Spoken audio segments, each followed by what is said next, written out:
Excuse me, ladies and gentlemen, this is Eddie Marcus, and I got a little video I'm preparing for you, and I'm doing it in a car. I'm down in Mississippi, and the degrees are so, ooh, wait, what I got right now? Oh my God, 112 degrees. It's hot. So I got some air on it. It's going to be kind of noisy, but I hope you can still hear it. I want to share with you, this is a Sunday morning, and I want to share with you some stuff that I've been inspired to share with you on this day. And it's like this, ladies and gentlemen. This is the 19th of July, 2020. And there are a lot of things going on in this country. I'm sure most of you are familiar with what they are. But I want to say to all the people who can benefit from what I'm trying to say is this.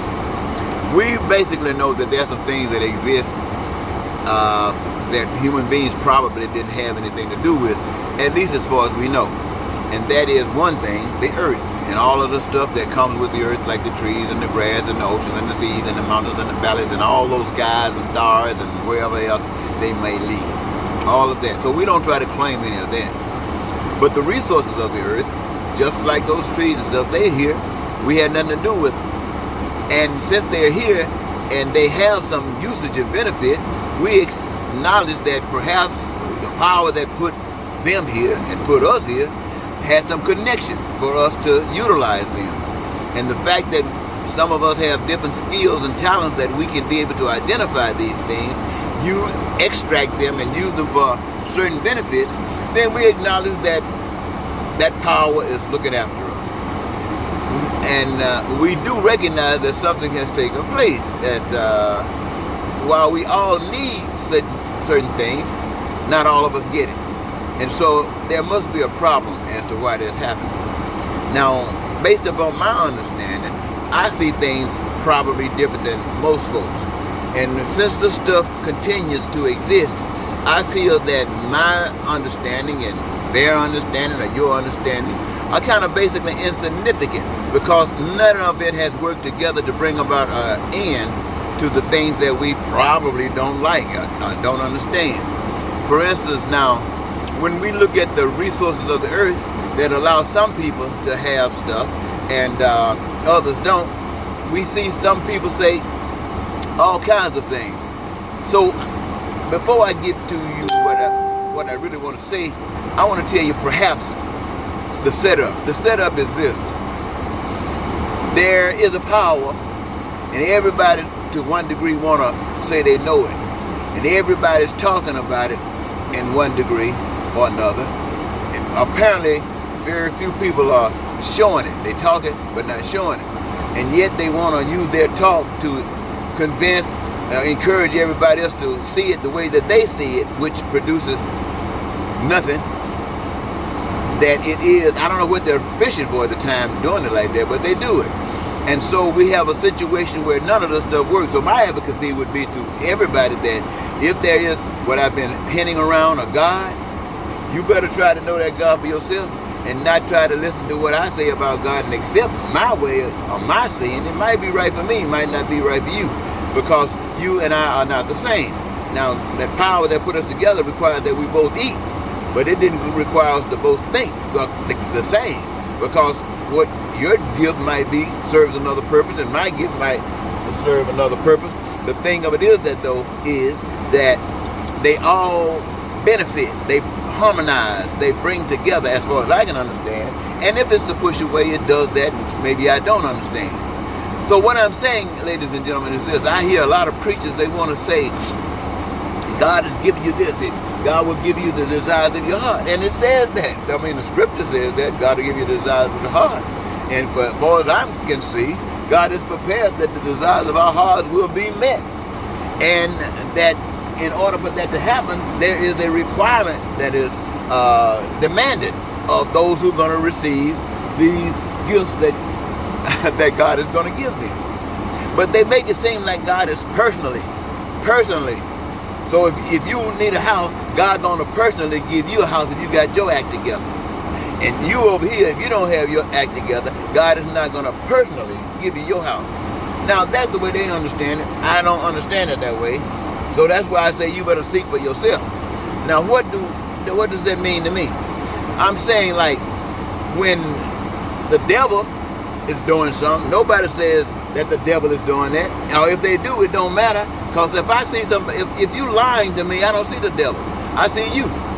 If there's a lie that is brought on the surface and made known, somebody told that lie. It was a person with 4 legs. I mean 2 legs. I'm sorry. If somebody's cheating, it might be the devil, but I'm seeing it in a person.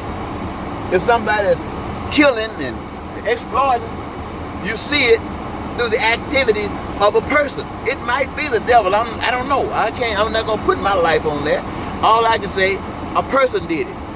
And yet they want you to say or get an understanding that if something good is gonna come to you, you got to be praying and acknowledging that God, and God is gonna single out this stuff to you.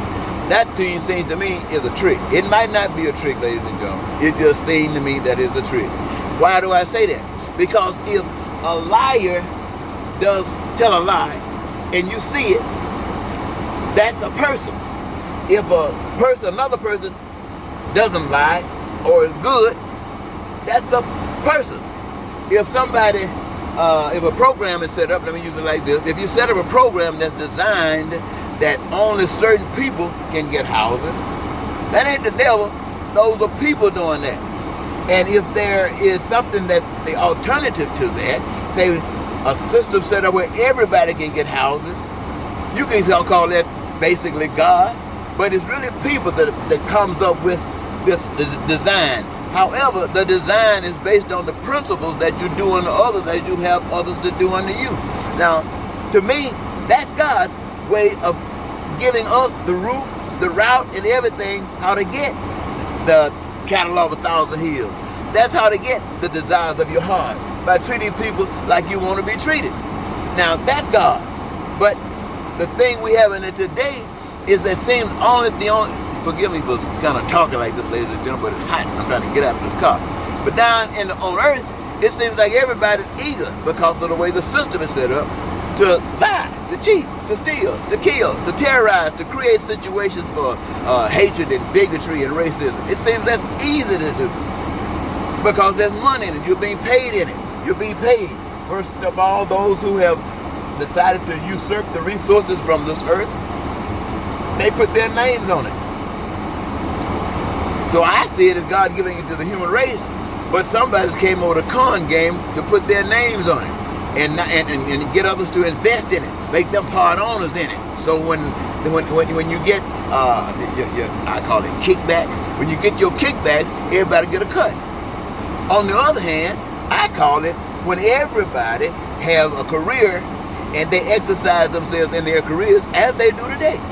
But if you notice, there's a lot of people that's unemployed. But we're talking about full employment, with everybody exercising their own gifts towards the resources of the earth, calling and creating all of these resources that would meet the needs of the whole human race. And I say you don't need money to pay for it because that's your cut. That's your feedback. That's your kickback for treating people right. And it's the same kickback that's for treating people right as the kickback that people get for investing in something. And you're getting their returns or their residuals back. It's the same identical thing, except one represents what I call peace and prosperity and freedom and joy of life and the fulfillment of your dreams, while the other represents lying and cheating and stealing and killing and hurting and all the other kind of stuff. Now that comes from me and my understanding of God. And I don't dwell on no book to tell me this. I don't need a book to tell me this. This life itself is as natural as the sun shining, as natural as the wind, or as natural as the snow that forms. So ladies and gentlemen, I thought I'd take a little bit of time to share that with you, saying you better know God for yourself. Because people will have you sitting around here expecting God to work miracles in everybody's life. And that's a sad, sad statement if God has to work a miracle in every individual's life, because there was no one that God could trust, no one that God could use, no one that knew God enough to stand up and be a physical representation of God. Isn't that something? Think about that, ladies and gentlemen. But I want to tell you, you got to know God for yourself, because a lot of people will tell you it's only an opinion. See, some people got opinions, but some people had a relationship with God. A relationship with God really comes when God does, well, actually work a miracle in your life and you know there is a God. Now, if you know there's a God, you're going to have a different ideology formed than a person who read a book about God. So I think I'll just leave it there and let God get the glory. I want to thank you so very much, ladies and gentlemen, for giving me this moment. Until next time, this is Eddie saying goodbye.